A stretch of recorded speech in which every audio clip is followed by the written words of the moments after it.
주변의 산들이 하루하루 푸른 빛을 더해가고 있습니다. 원격 수업은 적응이 다 되셨나요? 수업 내용을 잘 기록해 두고 살펴보고 계시죠? 오늘은 문학과 소통, 소단원 1, 김춘수의 꽃과 관련된 학습 활동과 목표 학습을 살펴보도록 하겠습니다.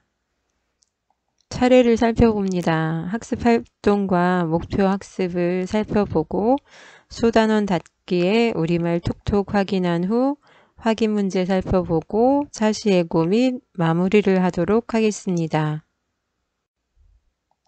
18쪽 펴보시기 바랍니다. 다음 활동을 하며 이 시의 내용을 정리해 봅시다.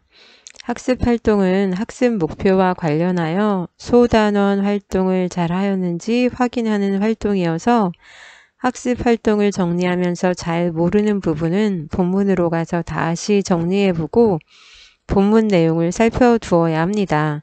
여러분들이 푼 것을 맞았는지 확인하시고 혹시 정답과 조금 다르면 색깔 있는 볼펜으로 적절한 말을 적어보시기 바랍니다. 1연과 2연의 내용을 다음과 같이 정리해 봅시다 라고 하면서 나가 그의 이름을 불러주기 전과 나가 그의 이름을 불러준 뒤 그 내용을 정리해 보라고 하였습니다. 그렇다면 나가 그의 이름을 불러주기 전에는 그는 다만 하나의 몸짓에 지나지 않았다. 적어두면 되고 나가 그의 이름을 불러준 뒤에는 그가 나에게로 와서 꽃이 되었다 라고 적어두면 되겠습니다. 다시 말해서 의미를 말한다면 무의미한 존재가 의미 있는 존재로 바뀌었다고 생각하시면 됩니다. 학습 활동 이어집니다. 다음 활동을 하며 이 시의 내용을 정리해 봅시다. 사면과 사연에 담겨있는 화자의 바람이 무엇인지 써봅시다. 그래서 사면에 담겨있는 화자의 바람, 사연에 담겨있는 화자의 바람. 여러분은 어떻게 쓰셨는지 모르겠습니다. 이해를 살펴봅니다. 누군가가 나의 이 빛깔과 향기에 알맞은 이름을 불러주면 좋겠다. 또는 누가 나의 이름을 불러주면 좋겠다. 또는 나의 빛깔과 향기에 알맞은 이름을 불러주는 누군가에게 가서 그의 꽃이 되고 싶다. 나의 이름을 불러주는 이에게 가서 그의 꽃이 되고 싶다. 세 번째나 네 번째 정도로 쓰셨으면 더 좋았을 것 같습니다. 이 중에 하나만 기록해 두시면 됩니다. 많이 다르게 썼으면 세 번째나 네 번째 중에 하나 골라서 적어두시기 바랍니다. 멈추시고 적고 가셔야 합니다. 사연에 담겨있는 화자의 바람 살펴봅니다. 우리들은 모두 무엇이 되고 싶다. 서로에게 잊히지 않는 하나의 눈짓이 되고 싶다. 실은 이건 그냥 합쳐도 됩니다. 우리들은 모두 서로에게 잊히지 않는 하나의 의미가 되고 싶다 라는 쪽으로 적어주셔도 좋겠습니다. 19쪽 목표학습을 살펴보도록 하겠습니다. 19의 의미를 중심으로 하여 이 시를 감상해 봅시다. 그래서 다음 글을 참고하여 이 시에서 이름을 부른다와 꽃이 된다가 무엇을 뜻하는지 생각해 봅시다. 물론 이미 알고 있지만 꽃과 비교되는 작품이 생텍쥐베리의 어린 왕자에 나와 있는 이 글 부분입니다. 아니, 난 친구들을 찾고 있어. 길들인다는 게 뭐지? 그건 사람들이 너무나 잊고 있는 건데 그건 관계를 맺는다는 뜻이야. 여우가 말했다. 관계를 맺는다고? 물론이지. 여우가 말했다. 넌 나에게 아직은 수없이 많은 다른 어린 아이들과 조금도 다를 바 없는 한 아이에 지나지 않아. 그래서 나는 내가 별로 필요하지 않아. 너 역시 내가 필요하지 않고 나도 너에게는 수없이 많은 다른 여우들과 조금도 다를 바 없는 한 마리 여우에 지나지 않지. 하지만 내가 나를 길들인다면 우리는 서로가 필요하게 되는 거야. 너는 내게 이 세상에서 하나밖에 없는 존재가 되는 거야. 난 내게 이 세상에서 하나밖에 없는 존재가 될 거고. 이제 좀 알 것 같아. 어린 왕자가 말했다. 꽃송이가 있는데 말이야. 그 꽃이 날 길들였나 봐. 생택지 베리 어린 왕자의 일부입니다. 그렇다면 이름을 부른다와 꽃이 된다가 뜻하는지 살펴보도록 하겠습니다. 어린 왕자가 여우를 길들이기 전과 어린 왕자가 여우를 길들인 뒤 어떻게 달라지는지 살펴본다면 길들이기 전에는 다른 여우나 아이들과 다를 바 없는 존재, 특별히 의미가 없는 존재. 길들인 뒤는 서로가 서로에게 필요한 존재 또는 서로가 서로에게 이 세상에서 하나밖에 없는 존재, 의미 있는 존재로 바뀝니다. 일의 활동을 바탕으로 이름을 부른다와 꽃이 된다는 의미가 무엇을 뜻하는지 말해봅시다. 이름을 부른다는 것은 그 사람을 의미 있는 존재로 생각하는 걸 뜻하고 또는 의미 있는 관계를 맺는다는 걸 뜻하고 꽃이 된다는 건 그 사람에게 필요한 사람이 된다는 걸 뜻해. 의미 있는 존재가 된다는 걸 뜻해. 흔히 쉽게 이름을 부른다를 관계 맺는다 라고 해도 됩니다. 꽃이 된다는 의미 있는 존재가 된다 라고 생각하시면 됩니다. 20쪽 목표학습 이어지는 문제 확인합니다. 일의 활동을 바탕으로 하여 이 시의 화자가 말하고자 하는 바가 무엇일지 말해봅시다. 여러분들은 써봅니다. 이거 PPT만 보고 계시면 안 되고 교과서 펼치셔서 교과서에 기록하면서 살펴보셔야 합니다. 의미 있는 존재와 진정한 관계를 맺고 싶다. 또는 서로의 존재를 인식하고 서로에게 의미 있는 관계를 맺고 싶다. 또는 서로 관계 맺기를 통해서 의미 있는 존재가 되고 싶다. 쓰셔도 됩니다. 다음을 참고하여 이 시를 읽은 감상을 모두먼들과 나누어 봅시다. 마음에 드는 식구는 무엇인가요? 한번 적어보고 시에서 아름답다고 느껴지는 내용이나 표현이 있나요? 이 시를 읽으면 무엇이 떠오르나요? 또 이 시를 언제 읽으면 좋을까요? 관련 지을 수 있는 자신의 경험이 있나요? 그래서 여러분들이 인상 깊게 읽은 부분이 무엇인지 써보시면 됩니다. 이해가 나왔습니다. 아름다운 표현이 많다고 생각해. 특히 빛깔과 향기에 알맞은 이라는 표현이 인상에 남았어 라는 친구도 있고 나에게도 꽃과 같은 친구가 있어. 오래도록 가장 소중한 친구로 지내자고 약속했거든. 선생님 사연 부분이 인상적인데 여러분들은 어느 부분이 인상 깊은지 관련 지을 수 있는 경험은 있는지 지금 기록하시기 바랍니다. 가정학습지 했던 거 참고하셔도 좋습니다.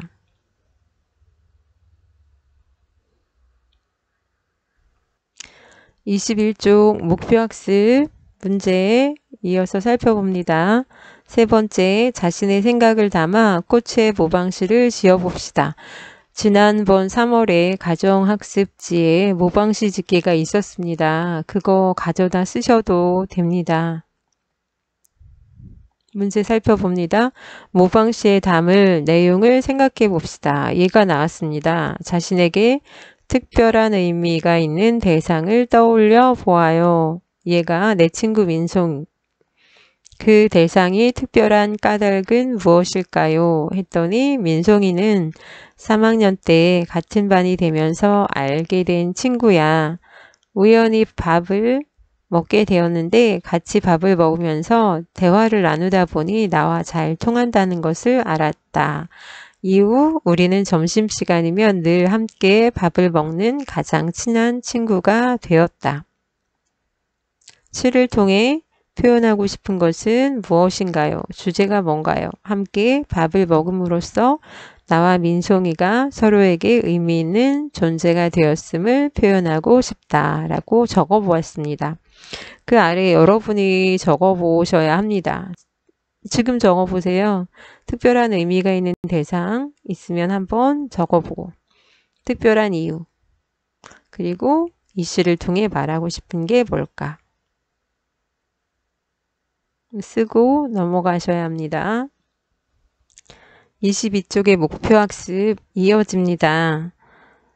이에 1회 활동을 바탕으로 하여 꽃의 모방시를 써봅시다.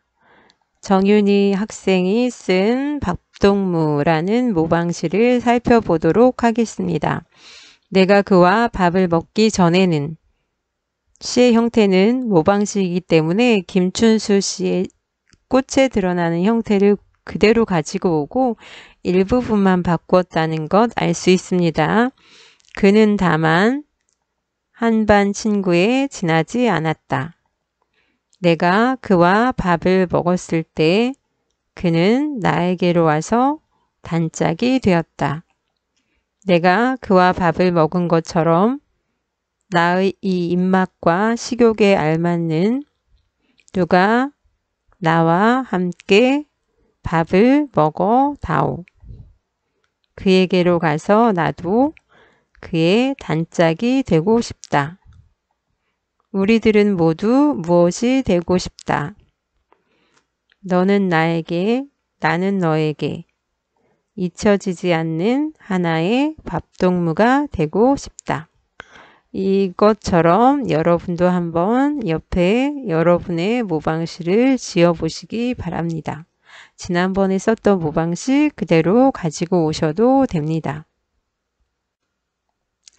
22쪽 목표 학습 3번 이어집니다. 완성한 시를 친구들과 돌려 읽어봅시다. 그리고 친구들이 쓴 모방시를 읽고 느낀 점을 말해봅시다. 그랬더니 얘가 나왔습니다. 정윤이는 꽃을 밥동무로 바꿨는데 정말 인상 깊었어. 함께 밥을 먹으면서 친해지는 우리들의 모습을 시에 잘 반영했다고 생각해. 정윤이의 시를 가지고 여러분의 느낀 점을 쓰셔도 되는데 이 부분은 생략하려고 합니다. 원격 수업이라 친구들의 시를 이렇게 돌려가면서 읽을 수가 없기 때문에 여러분도 그냥 생략 쓰시고 넘어가시면 됩니다. 23쪽 소단원 닫기 위의 부분들은 생략하고 우리말 톡톡만 확인하려고 합니다. 여러분들이 먼저 빈 칸에 들어갈 말을 꽃바구니에서 골라서 한번 써보세요.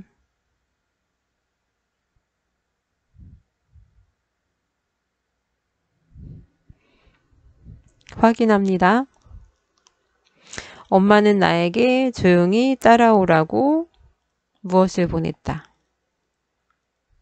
둥지 안에 있는 새들의 무엇이 요란하다. 당연히 날개짓.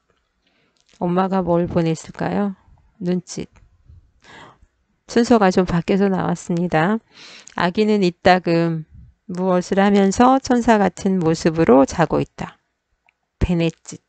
그래서 참고로 살펴본다면 짓이 들어간 단어들이 있는데 몸짓, 손짓, 발짓, 몸을 놀려 움직이는 동작일 때 짓이라는 말을 붙이는데 군짓, 쓸데없는 짓을 할 때, 날개짓, 날개치는 동작, 베넷짓, 갓난아기가 자면서 웃거나 눈, 코, 입 따위를 쫑긋거리는 것, 우스갯짓, 웃기려고 하는 짓. 그래서 몸짓, 발짓 할 때 짓이 들어가는 낱말들을 한번 확인해 보았습니다. 확인 문제 확인합니다. 여러분들이 먼저 머릿속에 OX 생각해 두시면 됩니다. 질문이 맞으면 O, 틀리면 X입니다. 시적 화자가 겉으로 표출되고 있다. 맞습니다. O입니다. 나가 겉으로 드러나고 있습니다. 꽃은 상징적인 의미로 사용되고 있다. 네, O 맞습니다. 의미 있는 존재를 상징합니다. 하나의 몸짓은 의미 있는 존재를 나타내고 있다. 맞습니다. X입니다. 무의미한 존재, 의미 없는 존재입니다. 무엇은 의미 있는 존재를 나타내고 있다. 맞습니다. 꽃과 같은 의미로 사용된 시어 두 개가 있는데 하나의 눈짓과 하나의 몸짓이다. 맞습니까? 아니, 틀립니다. 하나의 눈짓과 무엇이 의미 있는 존재로 같은 뜻이었고 하나의 몸짓은 반대되는 시어였습니다. 다 맞으셨을 것으로 기대하고 있습니다. 다음 시간 차시 예고를 합니다. 시의 이론에 대해서 한번 전반적으로 살펴보고 다음 단원 소설로 넘어가 보도록 하겠습니다.